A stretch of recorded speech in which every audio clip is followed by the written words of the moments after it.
Hello everyone, today we will talk about how to fix or how to solve the problem of grayed out on the application of TikTok. You will go to settings.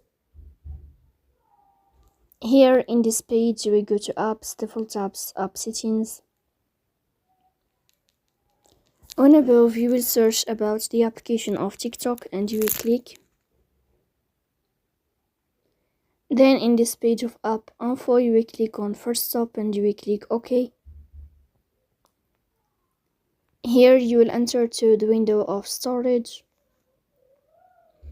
Here you will click on clear cache. In the end, you can turn off your phone and you can wait a moment to restart your phone again to fix that problem. So that's all. Don't forget to support us by like and subscribe. See you next time in another video, and thank you for your watching and your attention.